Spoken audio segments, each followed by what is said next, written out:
Assalamu alaikum hormatly izleyijiler. Şu gün 2026 yılın 16 yanvarı heplerinin anını hoş geldiniz Demokratik Opozisyon kanallarına.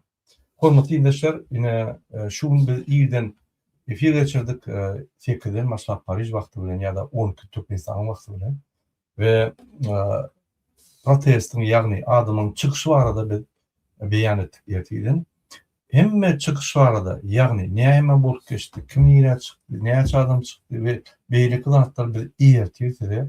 Hemme zatlar jemläp bir ýani düşündirer da. Şuň häzir maglumatlar gelip dur, internet ýapyldy Türkmenistanda, siz bilýäňiz, köp ýerlerde ýani VPN'ler ýapdylar, diňe telefonuň interneti işleýär, olum gowşap. Şoň üçin biz köp habarlary intikap bilmedik. Biziň aktivistlerimiz ýerinde.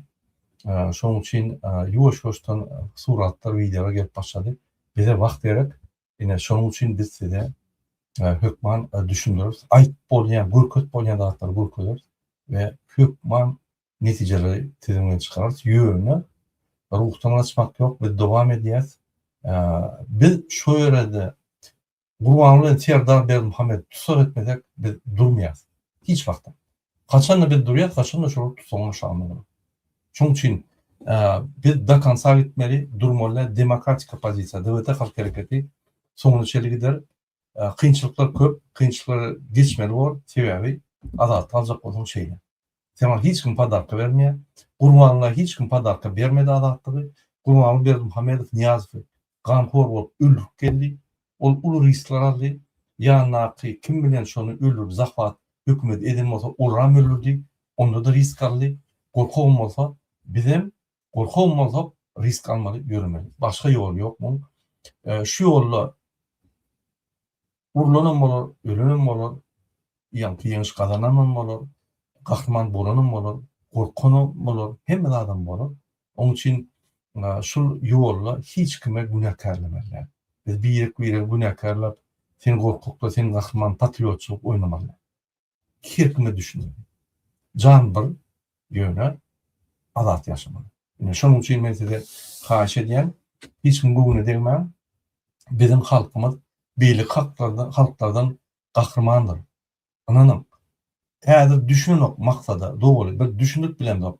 Biz şonu düşündük bildiğimiz bir günü alýar hemme zady. Gurbanly her zady däýsin. Ine şu gerek. Men häzir aýtmaýyn, ýani erteki aýtjaklarymy şunu aýtmaýyn, bölek bolýar. Hemmesini jemläp men size düşünürüm. Şu men başga bir zady köjek bolýan hormatly izleyijiler. Ine bizde häzir 1 minut men size şonu ekranda görkezeyim. Siz özüňiz gözüňiz bilen görýärli 1 minut. Ine eýýän propagandistler ýani rejimi gorýan adamlar bir topor material goýup başladylar we şolar şu materiallarda ýani agitasiýa edip zat edip adamlary şol nime bizim garşymyza çağırýar. Bu ýükköşükler sebebi şu neçeli biz görüşýärdik, hiç ýeri propagandist öňümüze çykanokdy. Çıkanlara biz ýani aýdýardyk boly, olar öz ýerini bilýärler. Ýöne şu gerek MHM bilen işleýän blogerler ýa-da ýönekäý adamlar çykyp halky başga tarapga sorjak bolýar diýe. Şuň ýerden ýygnak boldy. Nesip bolsa ine akşamrak biz Vatan programmasyny görürüz. Näme şöyle ýani hökümetde bolup geçdi we onam size düşünürüz. Ine umuman bize garşy hüjüm et başladylar. Ine şuň ine olan bir görüşüm, bir alamat men size görkezeyim. Birinji bilen Türkmenistanda bolup geçen tragediýa sebäpleri hormatly izleyijiler serdim. Şu ýa tragediýa boldy, gynantarym Türkmenistanda. Onam Vatan programmasyny görmersiňiz, ine ýa YouTube'da ýa TikTok'da ýa biz şu çykyşlarymyzda görkezämezek.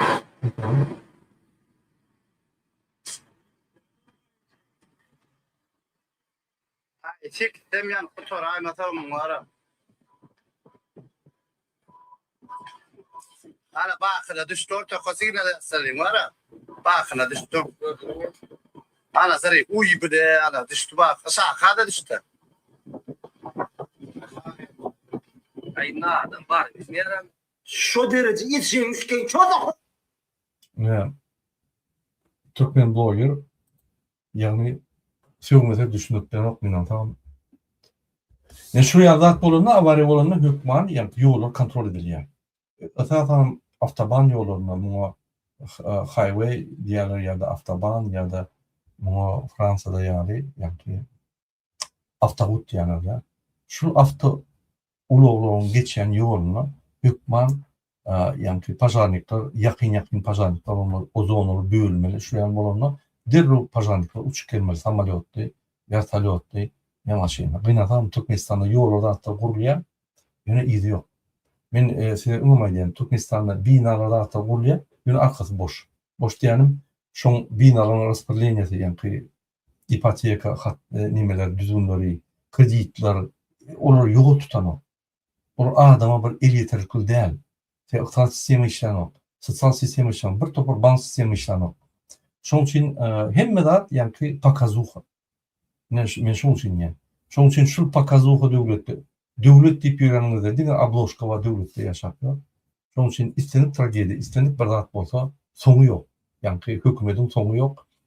Şol tragediýa öz-özüne bolup geçip otyr. Indiki videomy size görkezeyim. Hormatly ýeşler. Alors oui, on va pas se mentir, on aime bien être blotti dans son... Tamam. Yine şunu sevdim TikTok'tan şu videonun adı. Yani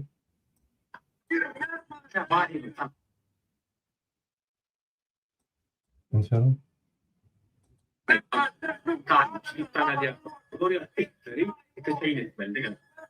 Bunlar senin hançın halat edecek, eğecek, beyecek, bunlar uğraşma. Bunlar yumuldu, bugündü. Ama bloggerler oyunun da aşıları yok. Hayvanlar. Çıkarım da dağılır, vakta senin de ayağı yok. Bu hayvanlara yumuldu gelecek. efendim bu diyanlar adına efendim Hakkında yoktur. Bunlar senin hançın halat edecek, eğecek, beyecek, bunlar uğraşma. Bunlar yumuldu, bugündü. Ünsörün, bulur halat edecek, bunu yuğdu gömmek. Ünsörün.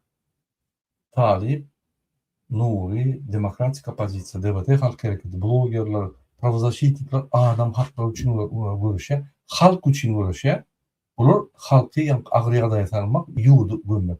Ne yapacak? Yuğd deyip bulur, demek bulvanıyın hatam edeyim. Yani şunun için bulur düşünmek. Eğer de bil, hem de bir kanunun esas merkezi, şoň insaatary Gurbanberdi Muhammedow diýsek, onu bular pikir edýär, biz ýurdy ýykýar. Oho, ýurt ýykyldy, ýurdun ýok sen. Nimjan dogry düşün. Ýurdun ýok diýinden. Ýurt diýäniň hökümet diýäniň hökümet däl ho. Hemmeti ýanky turup bloknoda ýazyp ýaşylar çeldi. Eýem ýazmany bilmeýänler, kör bolup ýanky görmeýänler bloknoda ýazypdyr. Gülkünç dälmi şol? Ýurtmuş ondan. Ýa-da ministrlaryň ýanky dik turup ýanky Gurbanlyň diýende Salamu aleykum diye salamu aleykum diýip ýerler. Ýurtmuş ol. Ýa-da halkyň problemasy çözülýär, şol adamlar çözýär öldürýär. Gurbanly senden Hudaýy derden ýaly gorkuş berýär. Ýurtmuş ol. Sen kabinet ministriniň başlygy bolan bargyny doldurypýar kabinet ministri geçenler. Gorkýar şöýden ark giderler diýip. Ýurtmy ol. Senem ýa haklaryň ýok. Isler wagt sen ark gitýär. Kanun bar ýok, elinde goşulmak ýa. Ýurtmy ol. Ýurt diýip sen prezidentiň başlygynyň sırtyna ýurt diýen. Türkmenistan döwleti prezidentiň sırty däl, ho men ýene öyle düşünýär. Türkmenistan döwleti bu halkymyz. Biz halky gorlaýar, halka kömek edýär, halka azatlygy çykarýar, halkyň haklaryny gorýar. Talip näçe bilgenler korrupsiýon barada beýanlar etdi. Näçe adam barıp şöyle ağlaýar. Näçe adam barıp şöyle talipden kömek soraýar sebäbi hökümete barıp ýanky ýol edindiler hem ýerde. Seredin Kocadur Şykyp 8 gerek prezidente ýazýar. 5 gerek meclise ýazýar. 8 gerek adalet ministrine ýazýar. Prokuratura häkimlikler gurulmagy emdermek. Näçe gerek köşke bardy. Näçe gerek ýola çykyp ýanky ekskort ýaly köşke ýöredi. Hani problemy çözülürmi? Sen gurulma motor seni basar, eýder, başga problem çözülen o. Şu da sen ýurt diýäň. Ýurt diýäň. Türkmeni gaçky boldy. Hani blogerler çykyn diýär. Faýzy bir edepli terweri bloger şonu bollar. Gürleýände de birini öldürecek ýaly arkanda da avtomat duran ýaly. Çıkın beýdin zat diýip bir normal bolup düşündiriplen okmaý. Ine şu ýaly, ine şu podstavny oýlap, ýani kalkan arkyny tutýan diýip, ýurdy ýykjak bolýanlar diýip, bir-de ýurdy taklajak bolýar. Ýurdy ýykýan Gurbany Serdar Berdimuhammedow kedapçylyk, korrupsiýa edip, narkotik satyp, hemme ýani kanunlar bozup, öz dogonlaryny hökümete getirip, elden ograk hökümet işleýär. Haky barmy şonuň? Ýok. Hep dedim täze maşyn minýär. Haky barmy şonuň? Ýok. Näme işleýär? Milli lider bolup, ýani maşina 8 diýär, звёздочка diýär. Bir akmak, kelleti giden psih. Vilayata salanok adam, vilayatdan aşgabada adamlar salanok ak maşinler nimet diýär. Psihik balnoy adama ýurt diýär senin. Oraya ýalwazy sen ýurdun balnoy. Dogonjan. Ine şu ýaly blogger diýip ýa şu ýaly halkyň arkasyny goýan diýip emhemen ýanky zakatny etýärler. Halkyň goýan bir ýaly. Gel çykyş et. Aýt näil korrupsiýa bar? Hani kime kömek etdiň? Hani görköz ine şu ýaly ho kanunçylyk işler ine şu maşgala arda ýazdy ammusmena, meclise, prezidente ine derdim şu şeýle çödüldi. Bir gerek bide düşündiräm şonu. Şu ýaly çödüldi. Hemen işleýär ine Türkmenistan gülýal awat döwlet diýip düşündirän bir gerek. Biz bir galaly fidiýalyklarym bar eken o ýerine gurläp bilen doňa ho. Bir ýerde bir kanşyk bar diýip agdyňy da çyplan bolap. Ýurt domy. Niýede hani bir çykyp aýtdymy? Görgüli halkymyz hiç zatdan hemme zatdan ruhtan gaçyp, prokuraturada ýatyp, dejurt edip, onam alyp gidip oň üçin näçe sutka saklap, ýa akydip gurup öldürüp, şonu da aglap Talibyň ýanyna barýarlar. Talip bolmadyk bolsa näme etmeli? Trumpyň ýanyna barmady. Kim ýanyna barmady? Aýda, ýa sen ýanyna barmadymy? Ýurt diýip ýanky arkadan sırtyny golap ýörsin. Ýani dogrymy? Ýazyn kommentariýada şul adam dogry diýem, ýani dogry diýem. Ine ýene bir videomy görýän. Buna düşlükli, muň ýagdaýy düşlükli. Ýurt diýip ýanky öz arkadan boldy. Hormatly vatandaşlar. Ine ikinji ýanky bu KGB-mi, kimmi, näme diýemi? Gaz tutul zatly çykyş edýär. Sen hökümeti işleýän näme diýen bilen dokdy. Ine serin. Hormatly vatandaşlar, ha garaşlan wagtdan ýetip geldi. Biz aýalyas. 16-njy ýanwarda Men aýar sen heley. Oňa ýamanlaýsy. Senem taşsanem ýaly halkyň ýamanlap ýa. Ine serin. Bu diýen zatlar. Men näme diýen bu tupoy rejim. Muny golýanlaram bir akmak bolaýmagyň. Sen golap bolan ony. Argument ýok. Ideýa ýok. Plan ýok. Hiç tat ýok. Diňe arkada gormak üçin aýryşan ýa söwüşip ýa bir bolmajak zatlar bolýar. O zaman şol bar, şol meni guruluşma utanç. Onun ne argumenti var, ne var, ötmelim tekrar. Özüm gaz tutular yönü gowyny. Men bundan beterini aýdym. Türkmenistan'ın prezidenti Serdar Berdimuhammedow özüne prezident diýen benim setlerime doglan adam.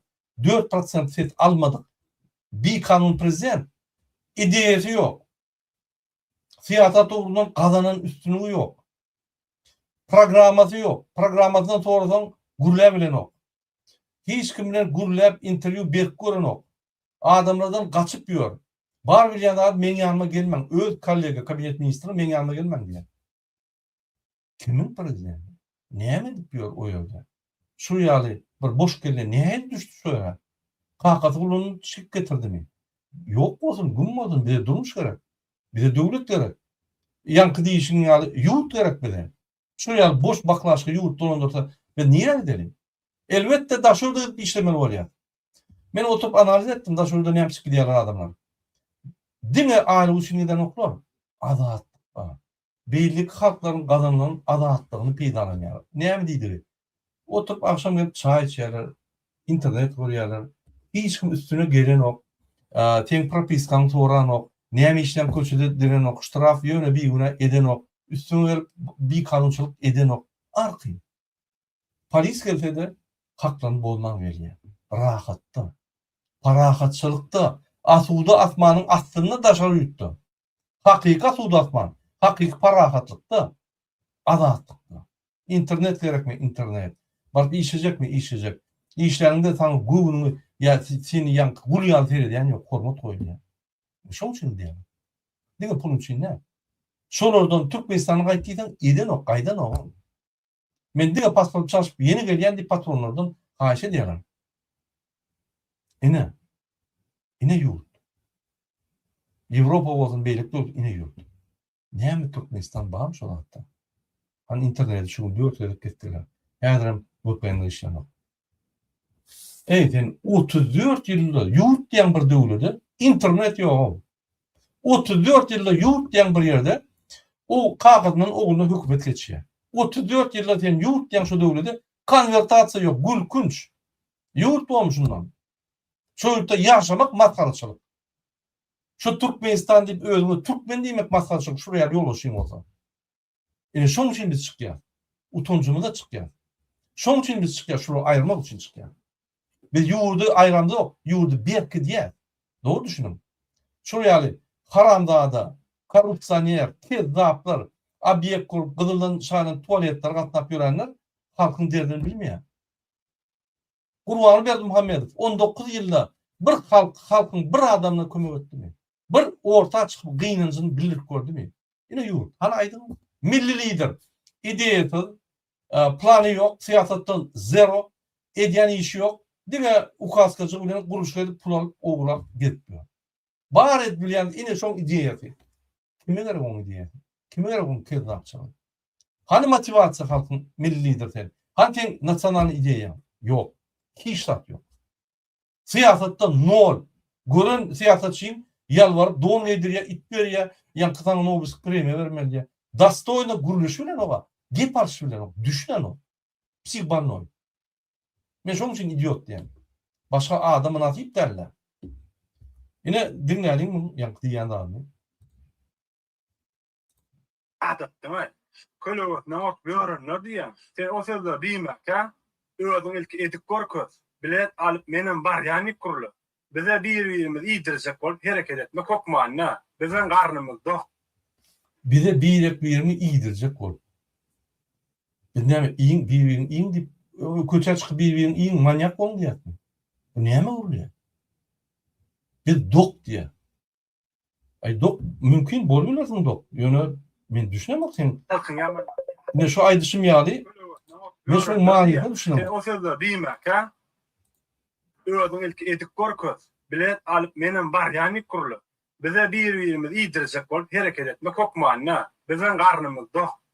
Sene baňardan hitir sıra oturan ýeriňden mesele çözýän süremek gerek de. Ýitiriň şolary. Ine. Hani şu ýerde eşit gördüňiz, bir tane argument eşit gördüňizmi? Biz birini iýdirmek gerekler. Ýitiriň şoňa. Biz ine gülýär döwletimiz bar, biz dok. Sen dok bolsaň, onu beýle gökümür. Hana bir topar ardalar bar. Bar tut birini, ay, doňjal men hem kömek etjek, näme problem bar? Prokurator ýok.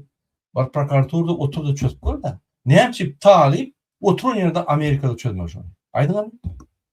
O näme o çağın näme başga iş ýokmy? Ya o çağın näme öz işi ýokmy? Ba, o näme pul gazanmandan belikdir ýaly. Özüni eklerýär, gazanmaly. Hemme dağını taşlap şunu etmiyor. Bunun çıkıp yok o bu birim iyidir yatsı. Neyme talip köçe çıkıp birim iyi diye mi? Yok. Bir kansu şeyine gurkut hiç varyant tapman şu iksani keza ayırmasak düzen o sisteman takkap turun sorur. Ne şuna etti? Başka ne etti? Ülküçlüğe etti mi? Men yine bunun bir tane argumenti yok. Bir tane bunun yani farklı yok. Hiç saat yok yönü bizim gülýär ýurdumuzy beýtjek bolýar. Biz o ýurdu gürülüşdirjek bolýar. Ýurdu östürjek bolýar. Hani ýurdu östürme aýdany köçeleri, nimeleri, gurköp ýatyr, hemmesi bulaşık. O 34 ýylla ünitlerin Aşgabatda şol ýoluny bilmediler. 34 ýylla bir haramdada özüne köşk barny urdy. 34 ýylla beýlik haramdada özüne ya birja köşkwarny büswarny goýdy, beýlik haramdada onu öldürüp özüne köşkler urdy. Ön köşkler etmen täze köşkler urdy. Özüne arkadaş şäherine urdy. Özüne 450 milyon dolar meçhit kurup ýör. Özüne ýanky atlarına, pişiklerine, sıçranına her velayette kuşlar utuyor. Buradan bu tor değil. Sen halkın yolunu uğramı, küçülünü uğramı, oğlunu uğramı. Sen kim? Prezident ama de millidir olup git kuruş etmiyorsun. İdiot sen. Biz senden doyduk. Şimdi biz seni ayırmasak bunu yok. Kurbanı verdim hemen. Türkmenim dersen anlayın varladım. Türkmençiliğim yok sen. Bu torunlar kaman olaymasan. Ya o sen bir aklında bir açık damarcık işleyen mi olsa başkaca tereden şu mesele. Açık nefsim olurdu. Sen şu halkın milli lideri açık nefsim olurdu. Men buraya adamçılık dağıtarsan düşünüp bilemem zaten. Düşünemem onu. Tep çekip o taşlayıp filan, kalkacan taşlayıp filan. Bunu düşünaydım. Kalkacan taşlayıp şol. Ön hakim. Şoňundan trek basıp ýolsun. Beýlik bir ýyňyňa dep ýörek uralım diýip gıýla çağıp ketip ýolsun. Ine durmuşum. Şondan kep çykyp gelýände maşin türeýän basmıyor gelýän. Sen ýaşlykdan çykanma. Yaş olunçyk ýaly edýän işler. Gülkünç. Şoň üçin bütün dünýä bilýär. Sen milli lideri aňyrda dursun. Milli ýaş oglun sen. Şu gowran bilen, şu ýaşyň bilen kiçik milli ýaş oglun sen. Sen balno şoň üçin biz sana ýa-ni jaňlys bilen terediýär. Şeými? Indiki videoňy görýän. Assalamu alaikum. Yeni bir verdim. Böküp çykdy. Şu neçeli böküp çykmady. Assalamu alaikum hormatly vatandaşlar. Ha garaşlar wagtam ýetip geldi. Biz aýal 16-njy ýanwarda juma namazyna soň meçhitlerden çykyp köşke tarap bilelikde ýola çykmaly. Bu çağırşy devlete topar ýagny Murat Gurbanow hem de aktivistler olup çağırşy edýär. Türmedäkilerim öz ýerlerinde haklaryny talap etsinler. Vilayetdekiler vilayet häkimliklerine öňüne baryp haklaryny talap etsinler. Ýöne bellemen zat prezident şol güni Aşgabatyň çäýine de Türkmenistan geçerin. İsteyen mene talip mi, talipos mi, malipos mi dinle mene ürmet. Dinleyen mene mırdı. O anan ten yeni boyankı nökürlüğü olarak haramlarda sastarın. Bizim yurdumuzda yamallap bilmerdiniz. Allah zana dönleyin. Gülyalık ahuda yurdumuz var. Ahuda vatanımız var. Yaşadın Türkmenistan elim. Biz o anırdan daştan uğrak görmeyiniz. Zom ketekler. Kim oldu da olur yara, kurlar yara. İpte kadappa, sipte kadappa, o kurlama. Kemirip görenler. Haramzadeler. Yine dinlerim. Bir argument yok. Talip çalışanlarını yerlikli, düşünükli ayıttı. Argumentler. Neyem çıkıyor, neyem ediyor, kim çağırıyor, neyem etmeli. Çok kıyaslı. Ne bunu neyem ediyor? Öyle de biliyor musun? Dine çıkıp ya Karamdağ'da ya Yenivar'da bizim dövlüdüm yıkacak koyuyor. Bizim halkımıza diyecek koyuyor. Halkın giyece uni, polis, MHM, prokuratura, suutlar köz yapıyor. Ne yapıp ayda olmuşmuş çıkanında. Ne yapıp talibi meni reklam ediyor. Men yankı blogerleri öğreneyim. Köp tanrı yaklasın bizi reklam ediyen için. Yankı Türkmenistan'ın içinde bizim ağıtlarımı değil, bizim ediyen işlerimizi yayradıyan için köp tanrı. Elbette size hiç bunun yok. Yönü bizim adımı tutkalıyamız, bizi reklam ediyamız katı olur. Anladınız? Yine de hiç bir argument yok. Yurdumu yıkacak oluyor. Eyvah. Yurdun senin yıkılabilen o. Bir Haramdağ'dan ayranın bilen yurt yıkılan o. Eğer sen Burhanlı Berdimuhamedov ayranında yurt yıkılayan deyip fikir ediyen olsam, onunla instituda yer, okuw täzeden 1-nji klasdan 10-nji klasa başla bir düşün şol atlara. Biz onu efirde düşünüp bilemiz o. Yurt diýilýän zat halkdan ibarat. Yurt diýilýän zat halkın yankı ata babalarından gelen yerlerden ibarat.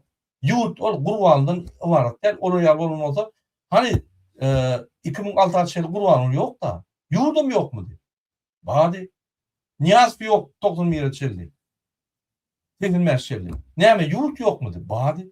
Näme para hadasmanymyz ýokmy diýip. Bady. Näme asuda yurdumuz ýokmy? Bady, asuda halkymyzdan bady. Sen näme urun berýän? Sen açyk ösçek bol bir düşünjäňiň bir nimetçek bol türkmençiligi, açyk türkmen dilini öwren.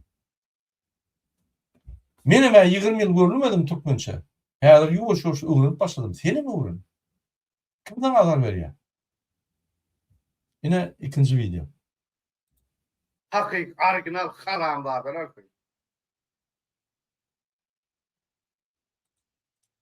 Indiki video haklılık bitirdim. Деньги говорят, заработай меня. Будущее. Meni öldürdü deyip yankı çıkarıyorlar. Murat öldü. Yeni Murat. Bir topar adam sana diye Murat'a bağımı sana korktuk nimet. Yok gül yani. Bu nimettir. Rejimin başka yankı güllerlik argument yok olsa rejimin faktları yok olsa bize karşı ideyeti yok da ideye olmadıkları argumentim yok. Bizim ideyamız var. Biz adaletli isteyen. Biz adaletli hüküm tursun diye Türkmenistan'da. Biz kanunçuluğu işleyen. Biz Türkmenistan'ın kanunu tursun. O yeğenler olur bulur sürmesin Türkmenistan'ı. Onun hakları yok. Sen Trump'ın yeğeni olay. Sen halka koruma toymalı. O mara var. Neyme diye on diyen dağıtlarını.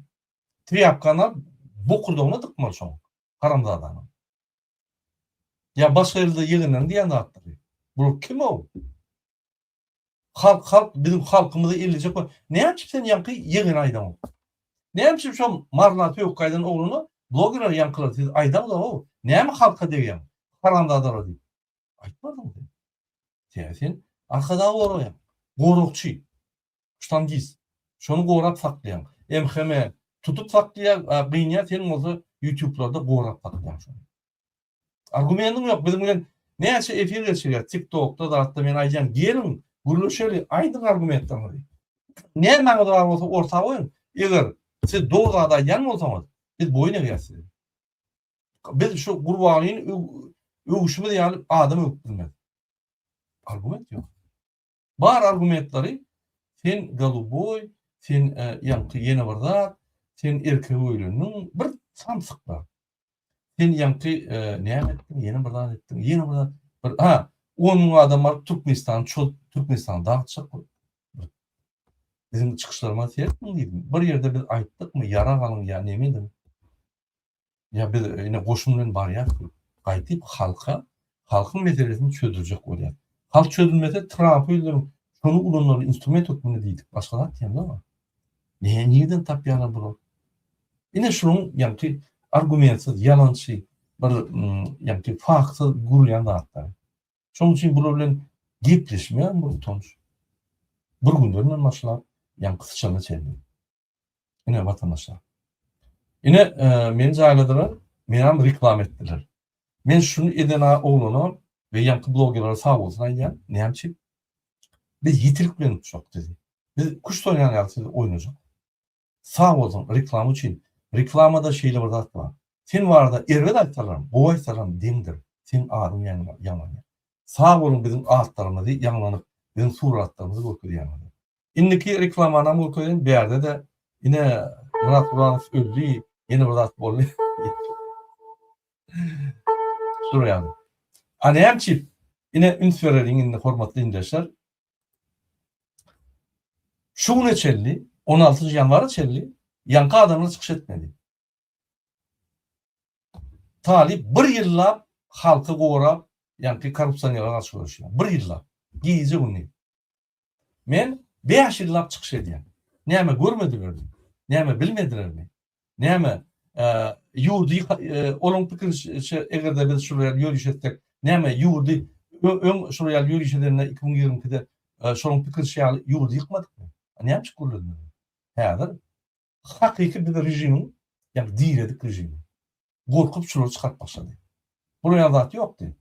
Son için Kurban Berdimuhamedov 16 yanvarda ruhu öçtü, öldü. Всё. Yine biz dine davet etmeli. Biz şunu tutak ediyoruz. Berdimuhamedov ya ölüye ya tutak ediyoruz. Ya yürüyüşü zaman ölüye ya da biz onu tutak ediyoruz. Berdimuhamedov dünyadaki en ulu Türkmenlerden tezza. Berdimuhamedov öz halkını kıynap, ağlap, pullarını uğurlap, bir topa doğunun anlaşanı getirip Türkmenistan'ı çökertti. Ekonomik katastrofa getirdi. Hazır pul yok Türkmenistan'da. Neden alacağını ölüyor. Yani 3 kuruk kardarlı devletlerden. Neden tapacağını ölüyor. Yine kurbanı benim. Yine yurdun sen. Yurdun yıkıldı sen haberin yok. Aç televizyonu. Yurt varmış orada. Yurt yok o. Serdar Berdimuhamedov bizim arkada almadı, kahramanımız, yeni bir adamımız, plan pislik almadı. Alaval Serdar, yeni bir atlı Serdar, arkada başalar diyor ha. Näme Türkmenistan'ın tarihi dine 2006'da başladı mı? Elbette yok. Sen hemme Türkmenistan'ın tarihini alsan.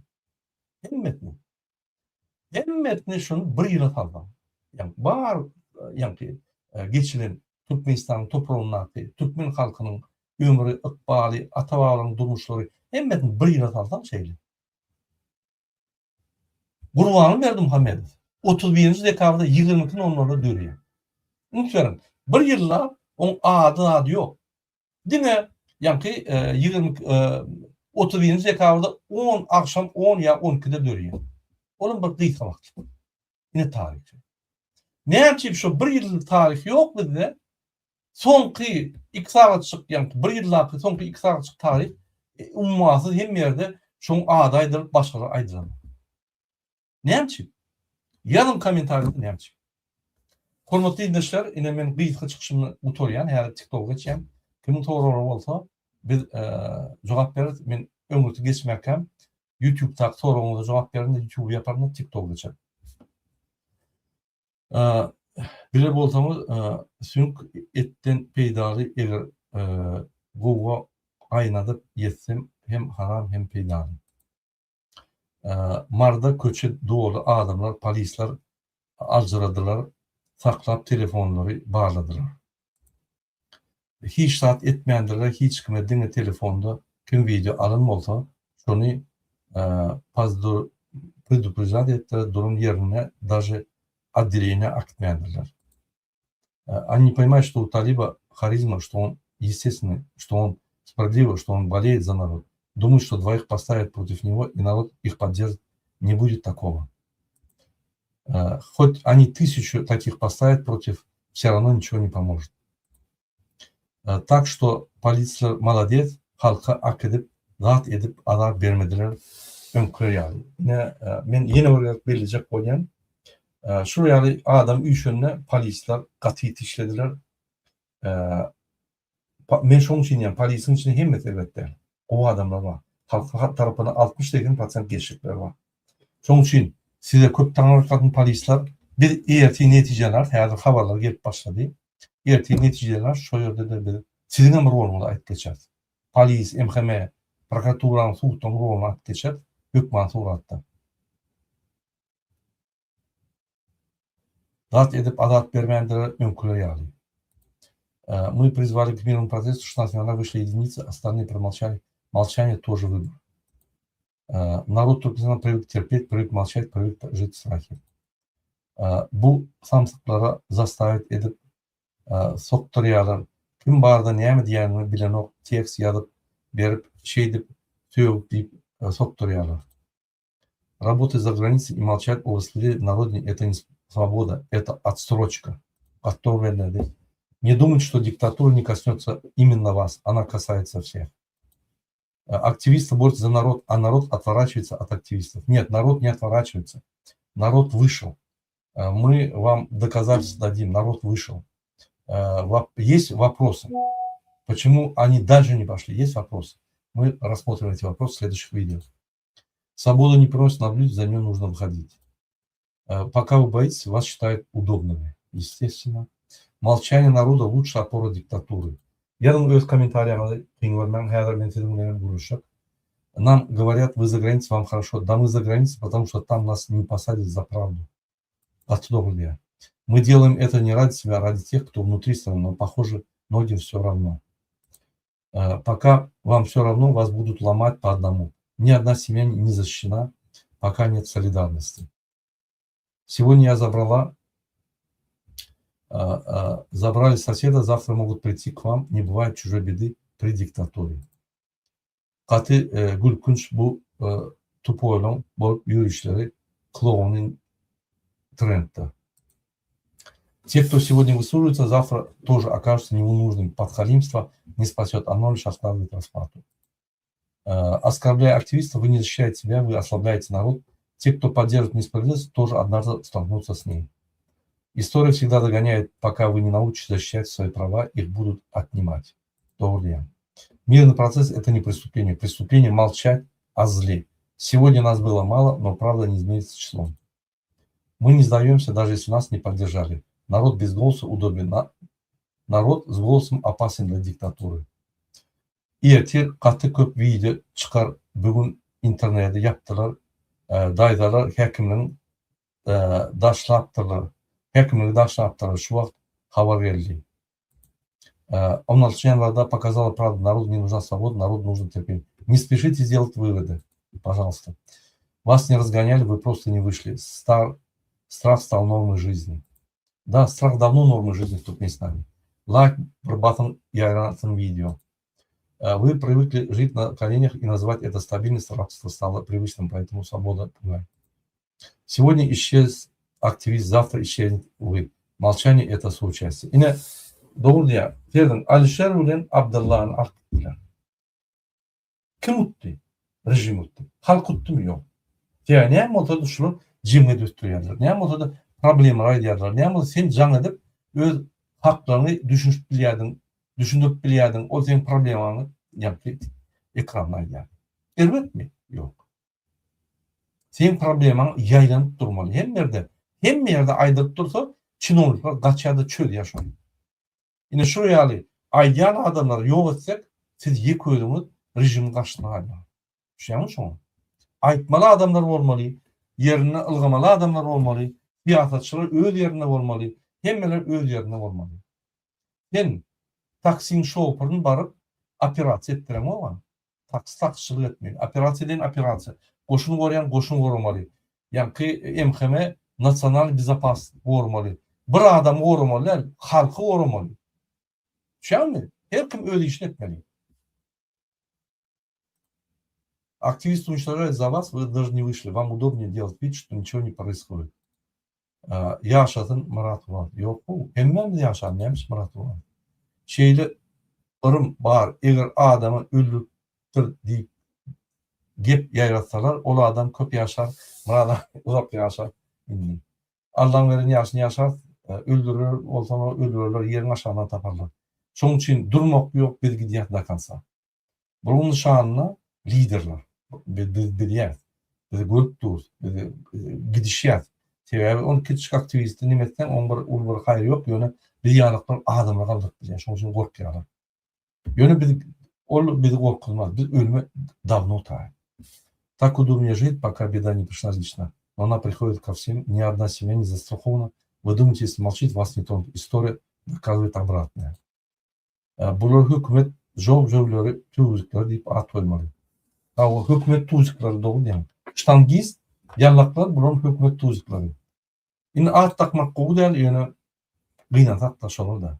Подхалим всегда заканчивает одинаково страх и унижение, оскорбляя оппозицию. Вы защищаете не страну, а диктатуру. Men her bu turun yanına da gelecek, yürüyün. Ağam dini ömür bular yalar triyakı üns vermeyen yuvaş bağlıp halk düşünür Allah etşanlık tarafından. Halk düşünmüyor. Derdim 5 yılda biz ne netice verdik? Bunu görün. 2020'de biz protest geçirdiğinde devlete halk hareketi. Birinci protest olup yani sentyavrda geçirdiğinde 14 sentyavrda. Ne mi diyorlar? Ey konstitusiya ne mi? Sen kim? Diyediler. Biz ayyadık şul adam şul haramzada arkada diyen öz adını arkada koyan adam yadır devletin basmalar. 2020 yılda. Onu getirdi mi? Getirdi. Gıyını getirdi mi? Getirdi. Kerimiz zapasını oynadı mı? Doğru. Onun aydiyan sözleri dönüş kıtağında koşkuları yarattı. Bunu stratejik, propagandist işler bütün Türkmenistan basmamak. Yani yurdun yok ayankı blogger. Yurdu nimetçe yurdu giyecek onu oğurlap ganxor oğurlap olacak. Burvanı Berdim Muhammedov. Gözün aç. Aç beynini işlet. Sana kömek olur. Şunun için hemme da edip baya Türkmenistan'ı oğurlayasın. Şu yolla var ya. Sevdim hemme de leppey oldu. Meclis leppey oldu. Halk masalası leppey oldu. Kabinet ministri leppey oldu. Yığınak geçirene yüzünü serden okuyor. Eyyan bası varlı. Bundan metartide ne yemek? Bundan metartide ama ne yemek? Şu haram arkada Türkmenistan bası varlı. Şunun için biz görüşüyor. Berecekler Türkmenistan şuna. Halkın eline olmalı Türkmenistan. Atavarın eline olmalı mı? Her adam halkın eline olmalı. Kim ol? Kurban benim hani. Maşenik kanko. Niyası öldürüp arkayı cinayetçi adam milli lider oluyor. Biz onu tutup etmeli. Тузик Мадип, окей. Народ, который не защищает себя, обречен, пока вы ждете лучшего, помянуть, окей. Ваше бездействие лучше подарок режима. Власть довольна вашим молчанием.